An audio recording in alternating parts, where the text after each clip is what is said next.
আমার হাজব্যান্ড এত টমেটো চাষ করে আর আমি এই পর্যন্ত টমেটো সস বানাইনি, এই কথাটা প্রায় সবাই আমাকে বলে। তো আসসালামু আলাইকুম এভরিওয়ান, সবাই কেমন আছেন? আশা করি সবাই খুব ভালো আছেন।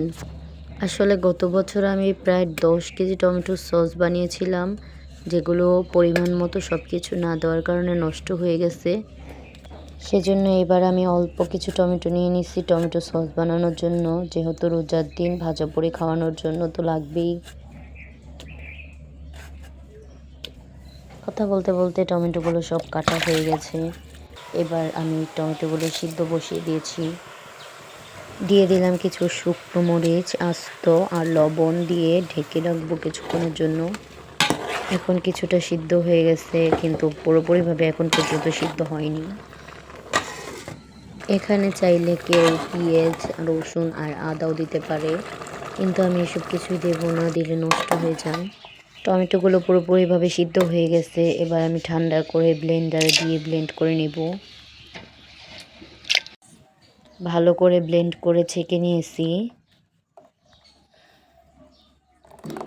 আসলে টমেটোটা ভালো রাখার জন্য এখন অনেক ভালো করে জাল দিতে হবে।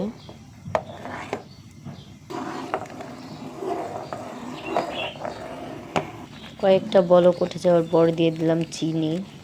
এখানে চিনিটা যে যার স্বাদ মতো দিয়ে নেবেন।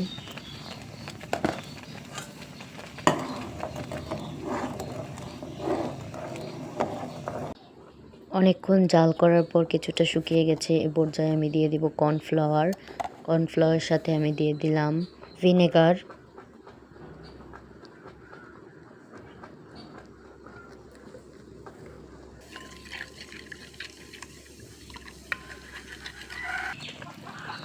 স্বাদটা বাড়ানোর জন্য দিয়ে দিলাম একটু বিট লবণ।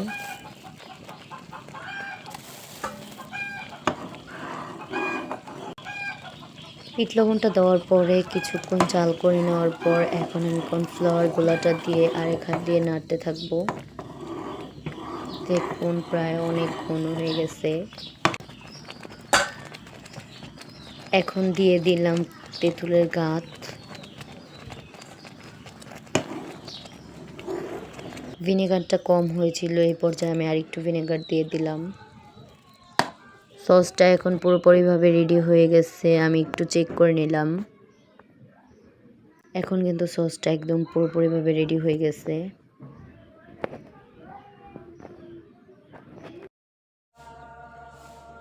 যদি এই সস বানানোর রেসিপিটা আপনাদের কাছে ভালো লাগে, প্লিজ চ্যানেলটি সাবস্ক্রাইব করে পাশে থাকবেন। আজকের মতো এ পর্যন্তই। আল্লাহ হাফেজ।